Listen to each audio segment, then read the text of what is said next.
Okay, so if pitching yourself as a virtual assistant makes you feel cringy, pushy, weird, here's what you need to know on how to pitch yourself as a virtual assistant.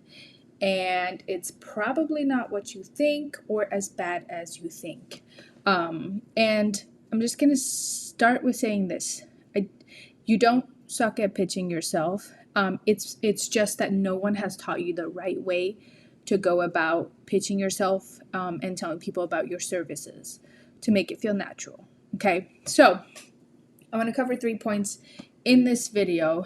First off, I want to talk about stop thinking of pitching as if you're trying to convince somebody to buy from you.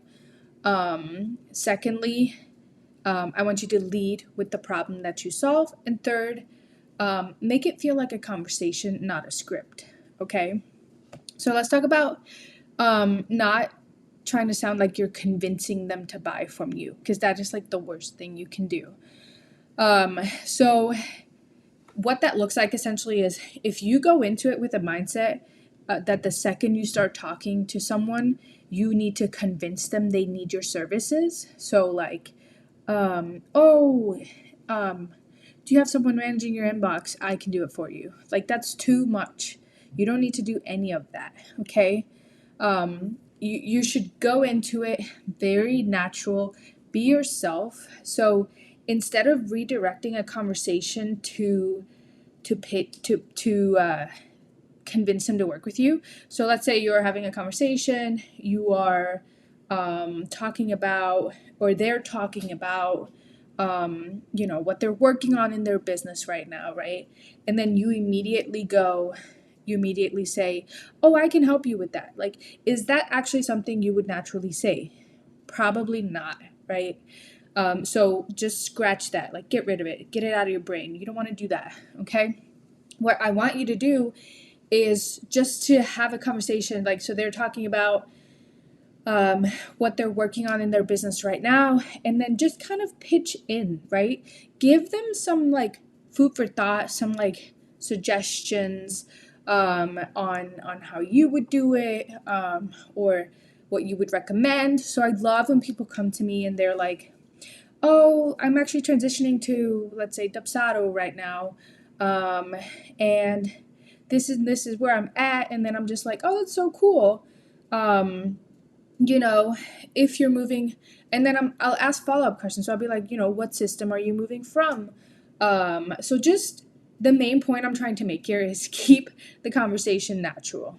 Okay, keep it like you're not even selling. Just keep a conversation natural, but show your expertise. Show what you're good at and your skill set. Okay, and then just watch the relationship flourish from there. I guarantee you they're going to want to be your client. Okay, so again, stop trying to convince them to work with you. Just have normal conversations. Show them your expertise, what you're good at. Help them. Give information. Give feedback. That's really the most important first key point in nailing and pitching a client. Okay. The second point is I want you to lead with the problem you solve. So if you guys are talking about a specific software or things that they're working on in their business, don't talk about the things that you are not an expert in, because that's gonna make you look like you're not an expert, essentially. And we want you to come across as an expert. We want them to think, oh my gosh, this person really knows their stuff. I should consider having further conversation with her to see if it's a match for me to work with her. That's what we want them to think, right? So as you're having these conversations, if you're not an expert in workflows or transferring from one system to another, then don't go into detail on that subject. Pick something within the conversation that you're having. Pick something that is within your expertise to go deeper on and to give them feedback on and advice, right? So that's really point number 2. So keep the conversation flowing in a direction that feels comfortable and that you're strong in. We don't want the conversation to flow in a direction that you are weak in. So Just to provide an example, let me think of one really quickly. If someone came to me, I have experience in websites, but I don't know how to code necessarily. My knowledge is very limited. So if someone comes to me and they're like, oh, I have a website, but it's broken and I need someone to code this and stuff. And, I wouldn't be like, oh, I got you. I would be like, oh, well, where's your website hosted? I would want to figure out, is there a way around that, right? Because that is not my expertise. So I'm not going to be like, oh, I can do that and make myself look dumb.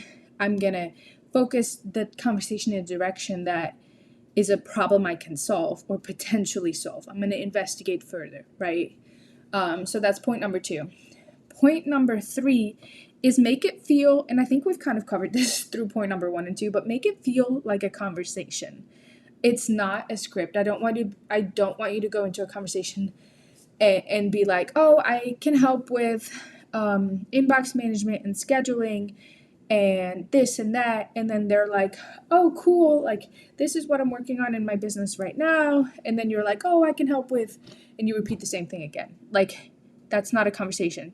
Or if you're like, oh, we need to work together, this is how, imagine just if you're instantly going into selling them, it's a turn off. It's literally a turn off to them. They're not going to want to work with you. They're trying to get to know you. They're trying to get to know your skill set, your expertise. So keep it super natural. Like think of it this way. If you're sitting down with your best friend and they're doing something on their computer and they have a question on how to do something in their inbox, right? For example, you're not going to be like, oh, I'll work with you, right? That's not how you answer your best friend. You're going to be helping them understand what they need to know to proceed, right? You're going to it's a conversation you're having with them. So think of it as if you're having a conversation with your best friend or a close acquaintance about a specific topic in business. Okay, it just happens to be a business topic. That's how I want you to approach every single time that you are in a conversation or starting a conversation with someone that could be a potential client that you're trying to pitch, okay?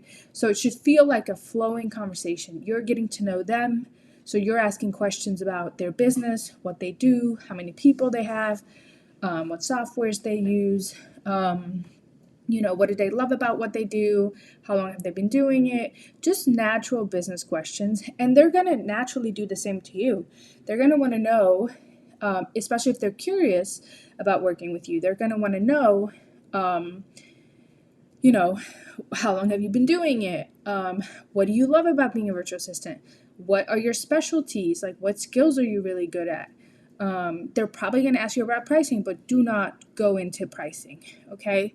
When someone asks you the pricing questions, and from experience, I know this happens a lot, they want to know how much you cost.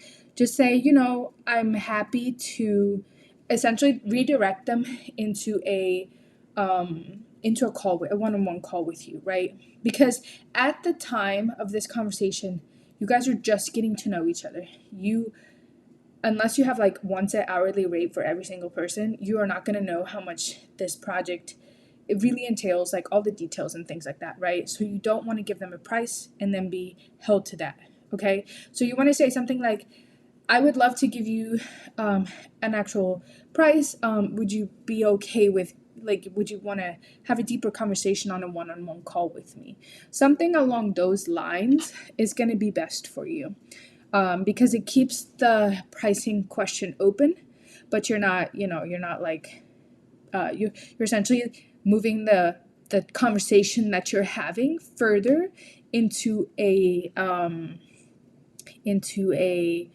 consultation call, okay? So, and that's truly the goal of every single conversation that you have, is to eventually lead them into if they're a good fit, lead them into a consultation call, which is the call that is actually the sales call, right? That's where you're going to go into not conversation, but details on what they need, so you're going to get the whole scope of the project before you give them a proposal with the price, okay? So yeah, those first pitching conversations should be exactly that, conversations. You should not, the very most that you want to do is get them onto a coffee chat or a consultation call with you. That's it. You are not trying to close a deal on the spot there, because you don't even know the full scope of the project or the task that they want you to do. Okay. So yeah, so just to recap that, first, stop trying to convince them to buy from you. Lead with the problems that you can actually solve. So talk about what you can actually solve, and then make it feel like a conversation. It's not a script. You don't want it to sound scripted. That's super important. Okay. And if you want help writing your pitch, packaging your services, actually getting clients, I'm putting together this awesome new training. I will link to the pre-sale launch page below. Just make sure you register, and you'll be the first to know when we're launching it.